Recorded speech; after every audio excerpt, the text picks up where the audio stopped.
Good afternoon, everybody. Hank Winchester, help me, Hank. We thank you for taking some time here on Local 4 Plus to join us for our live show. We're getting to a few different stories today. We're going to be talking with a local pharmacist, somebody who's been in the medical profession for more than 3 decades, based out of Southfield. We're talking to him about the executive order signed by President Trump, the move to help lower prescription drug costs, not only for seniors, but for millions of Americans. We're going to get his insight and learn how this could impact you, your family, and also your financial bottom line. We're also going to be talking about the junk fees that the administration has been working to eliminate. Those are those added fees that you might get when you buy a concert ticket. Maybe you're going to a ball game, or maybe you've checked into a hotel and you leave and you find out you're paying $50 for a resort fee. We're going to talk with our social media expert here at Local 4, who's been tracking all of this, and get insight and perspective on how this all came to be. It's actually something that started under the Biden administration. And then it's a tip that I've been following from a few different viewers, and it impacts a senior high-rise here in Detroit. Elevators out of service. Thankfully, we know at least one elevator now back up and running in that facility on the east side. But what should you do if you have a problem like that one, a safety issue, a concern regarding the stability of the building that you're in, or a battle with the landlord? We have some insider information to share with you to help you avoid a similar situation that so many of those in that building were dealing with. As I mentioned off the top, a lot of news this week with President Trump involving the action that he took to help lower prescription drug prices for millions of Americans.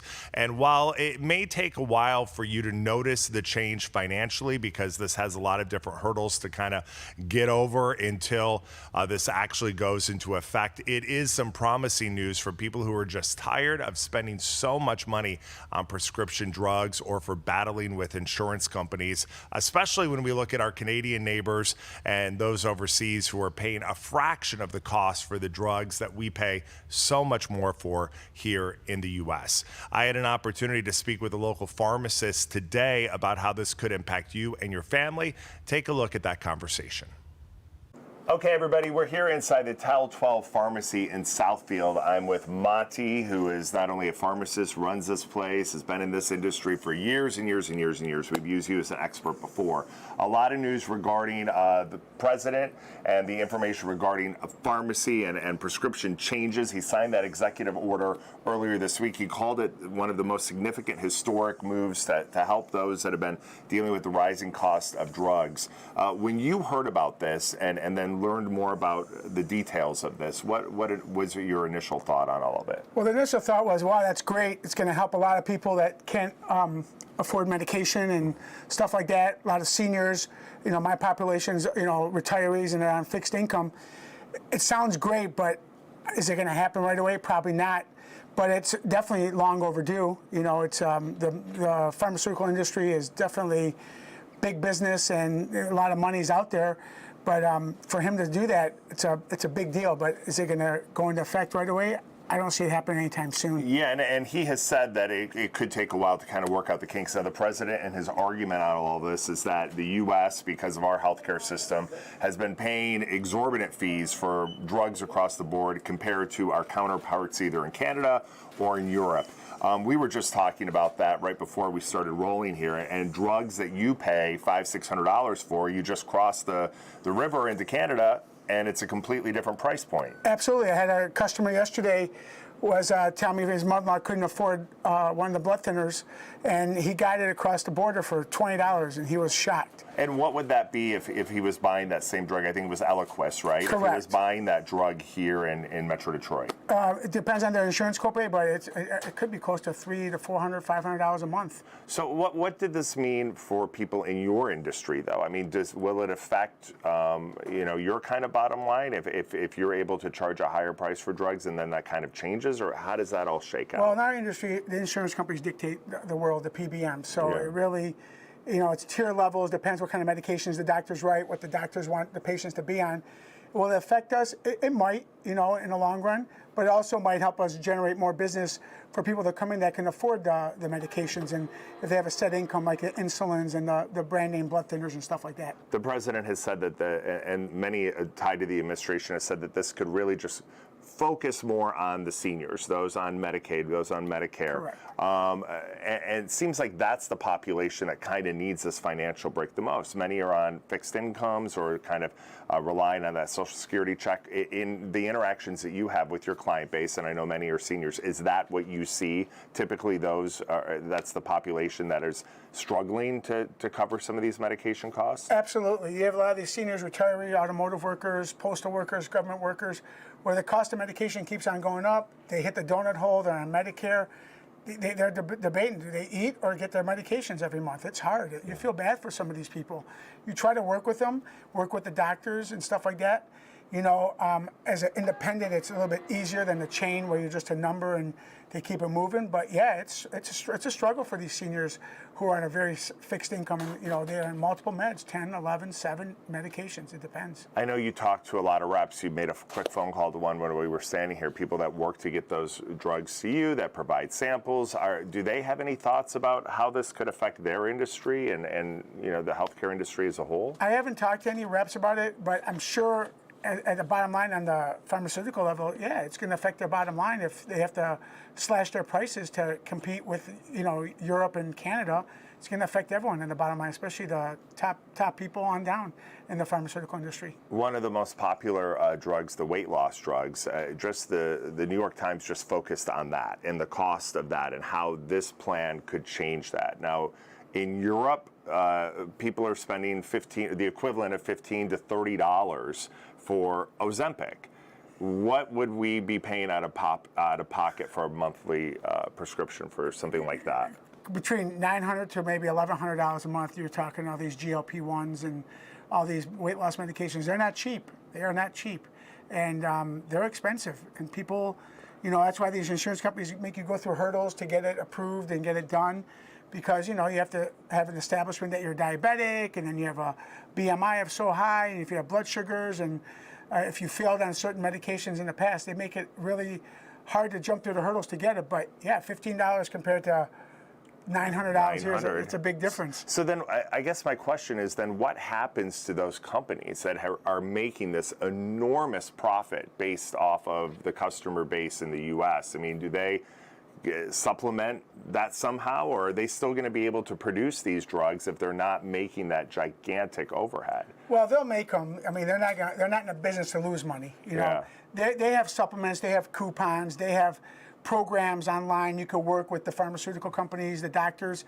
They have other avenues. You just have to be diligent about it. Work with your doctor, and the doctor works with the pharmaceutical companies and the coupons that are out there. They're in all the offices on a retail level for patients who come in. You know, they'll bring in you can pay up to $25 a month or $50 a month. It depends what kind of program, what kind of insurance you have. It's a chess game. You have to move, you know, accordingly to see what your insurance is going to cover and what's not going to be covered. When we look at the industry as a whole, we have seen within the last few years some of the brick and mortar pharmacies, big chains like the Rite Aid's, kind of fallen apart.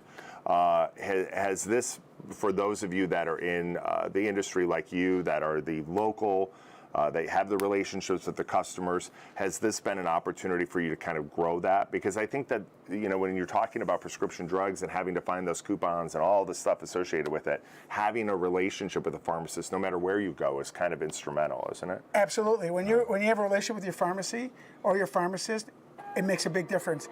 Like you said, the brick and mortars, the Rite Aids, you know, they went out of business, and now Walgreens is closing so many stores, and CVS is following the lead. It caught up to them. You know, the PBMs, the insurance companies, you know, they dictate the world, and they nickel and dime you, man. The reimbursements are awful, and that's why these guys were losing money. They're paying top dollars to pharmacies, and they're opening a pharmacy in every corner like it's a Starbucks or a McDonald's. You can't sustain that. How many people are going to walk into your business on 13 and Telegraph, whether you have a Rite Aid, a CVS, and a Myers or whatever? And ordering a mail order. Mail order, yeah. I mean, that part of the industry has exploded. Correct. In the last few years. Yeah. So regarding this information, the move from the administration, then right now for you and for those kind of waiting for this financial break, wait and see at this point. Correct. It's not going to happen overnight. It looks great on paper. The president is there for the seniors. He says he's going to do something. He does it, I guess. He doesn't mess around in so many ways. Is it going to be effective today or tomorrow? No, it's going to take a minute to get into, any kind of wheels in motion. But if it works and it happens, it's a good deal for the people who can't afford these medications. They're going to hold the pharmaceutical companies accountable in the long run. Okay. Well, Monty, we appreciate your insight today, but we're going to be bugging you in the future Anytime. because I know that there's going to be a lot of this to shake out in the weeks and the months ahead. No problem. And it is confusing, which is exactly why we're keeping a close eye on all the developments out of Washington, and know that you can always go to clickondetroit.com. As we learn more information about this plan moving forward, you will find it there.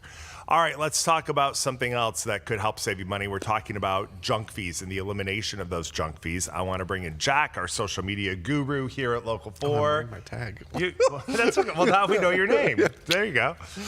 So we're talking about the junk fees, the elimination of those. This applies to concert tickets, sporting events, even a hotel stay. Oh, sure, Yeah. Why do you think this is significant? Well, if you remember summer of 2022 when the Eras Tour happened with Taylor Swift. Who could forget? Who could forget? Everybody was really upset because, well, I mean, just in general, when you're buying concert tickets, you think you're going to only pay $80 or whatever, and then you get to the end and you're checking out, and then there's all these additional fees that are really annoying and you don't want to pay, but you have to pay because they're additional fees. So this law that started under the Biden on Monday. Yeah. It was written under Biden, but went through. Now when you go through, you will see all of your fees added to your concert ticket or whatever ticket it is right up front. Okay. So I think it's like them trying to be more transparent about what you're actually paying. My whole thing is like, I go to a lot of concerts, I guess. Like, I always just like factor in the additional fees, I guess, like already. Like if I know that the concert's $80, it's probably going to be $30 to $40 more expensive than what it is. But I guess sometimes it always seems like the fees are different. So at least you know. How was this with the Eras Tour, though? Wasn't that a big thing where she was Taylor Swift? Wasn't she trying to make the ticket more affordable? Yeah, affordable, and to get bots from sort of these like companies like mass buying tickets and then reselling them. And then they add on their own fees. They add on their own fees and resell them at a higher price. And so I think she was trying to combat a lot of that, but it's almost impossible. It seems like it's impossible. Because StubHub or whatever, these other websites. I followed yours and our producer Aaron's journey into the purchase of your Eras tickets. Oh, I did not go. But you purchased tickets, to right? Eras? Or Carmichael did, rather. Carmichael did. Carmichael did. I'm not a Swiftie. But here's my question on the record. Here's my question about the Eras Tour specifically, though. So when you've got ticket prices here in the U.S. that were, I mean, that show was going for like, astronomical prices. But then you look at the ticket prices in Canada, or Europe, or in Europe, you've got people who are traveling from here. Mm-hmm. My sister did. She and her fiance or her husband, they went to Edinburgh, to Scotland, to see Taylor Swift, and it was cheaper because it was like the price of the tickets, and then her flight was like the same amount of what she paid. She went into Detroit also. She's like a mega Swiftie. Yeah. So, but yes, it was like the flight and the ticket was equaled what her ticket to just the Detroit show at Ford Field. I mean, it's kind of weird, but it almost ties into the prescription drug conversation we were just having, because it's like what you look at what they're paying just across the river or overseas, based on what we're paying here, and now it's we're talking ticket prices. This is what I do though, and it's sort of like a ticket buying hack. Is you can buy tickets fee-free at the box office. Yeah. So like last year, 2024, my goal was to not pay any fees for any concerts that I went to. And I did a pretty good job of doing it. And all you have to do is like Little Caesars Arena, their box office is open. You can go there, you can buy tickets to shows at Pine Knob, shows at Meadowbrook, shows at Little Caesars, shows at the Fox, and you don't pay any of the fees. Comerica Park. Yeah. So, I like that option. If you have the time, obviously. Because your risk of being scammed, yes, I mean you get a physical ticket, is too, much lower. You nice. get a physical ticket, yeah. And so with the StubHub, Ticketmaster, we've been encouraging and telling people to change their passwords just because there's been so many of them that have been hacked. Do you think Emma would like not know what a physical ticket was? Like, do kids who are like young, like if they saw a physical ticket, they would think that it was probably a relic? I don't think she has any idea. She said something yesterday where I was like, oh, we were reading a book, and it was an older book that somebody brought over. It was like a Shel Silverstein book, and in the back of it, a CD fell out. And she said, "Why is there a CD?" And I was like, "How does she even know what a CD is?" That's so funny. I was pretty impressed. Yeah. But yeah, she probably. I've been encouraging people, just as you said, your goal is to avoid the fees. I think if you go right into the venue, and when I went into LCA, I can't remember what we were trying to buy tickets for. We were buying tickets for a Wings game, but you're having a conversation with the person there who knows the layout of the arena, and they're like, "Oh, do you want to be on the Wings?" I mean, they were incredibly helpful in helping us select seats. Yeah. So. But this could mean, people could save a lot of money with this. Yeah, I mean, at least you know what you're paying when you get into it. You know Yeah. what I mean? Like, I can't tell you how many times, like, I've bought tickets to shows with friends, and then you get to the checkout point, and then you're just like, oh my God, I do not want to pay like $40 extra for this thing. It's so frustrating. It applies to hotels and resorts also. So if you get that additional like swimming fee or resort fee, you can work to contest it, but at least it will be visible there on your bill. Jack, thank you. You're welcome. I appreciate your time. Thanks. We have more regarding the resort fees at clickondetroit.com. I did a story on that, and it's posted on the Help Me Hank page. Another story we want to get to today, I talked with you about it at the top of the broadcast, and that was a big elevator situation playing out on the east side of Detroit. I heard from so many family members and people living in the building who simply were stranded. This is a 12-story building. The elevators were down for a number of days. We got involved. The building was working on this situation as we rolled up to the complex on Monday. Take a look at that report. The sign on the door says it all. The elevators are down. What floor do you stay on? 11. Okay. And walking down the steps, and I'm 73, did not get it. It was hard. Oh, was it hard? This last week, a hard one for seniors here at the Parkview Apartments. Both elevators down in this high-rise senior building. Many living here over 65, some relying on a cane or a wheelchair. Getting outside a struggle. I received this plea for help on the Help Me Hank tip line. They've been down for like 5 days. My auntie is up there on the 9th floor. I knew we had to see what was going on immediately. Walking up and down these stairs, people in canes, people can't even come out their house. Yeah. Because they're in wheelchairs, and it went on for almost a week. One elevator now up and running, but what caused the delay? And could this happen again? Well, I was up on the 11th floor, and so far I had to go on the porch to get some air. Management had no interest answering my questions. Is there anybody that can talk to us about this?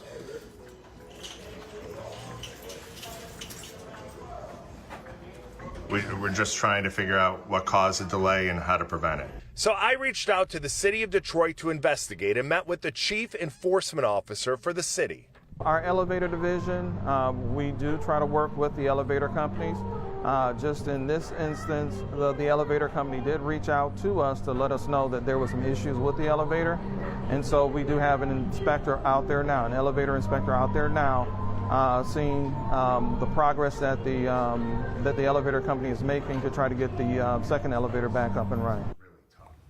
Glad to report that both elevators are now functioning. You can always obviously get in touch with me directly if you have an issue similar to that, but it is important to know that that's exactly why the city of Detroit has a code enforcement department, a safety division. If you feel like you are living in conditions that are just not right, if you're having a bad landlord battle, you can reach out to them directly. They will not only investigate, listen to your concerns, but they will work to hold management accountable to make sure that the building, the home, the whatever you're living in, that it is a safe structure and that the management company or the landlords are following the letter of the law to the T. If you need any other information, you can always get in touch with me directly at clickondetroit.com. There you'll find the stories that we've done recently regarding the elevator, also much more on the junk fees and the prescription price changes as we follow that from Washington. Thank you so much for spending some of your time here with us today on Local 4 Plus. We hope you have a great day.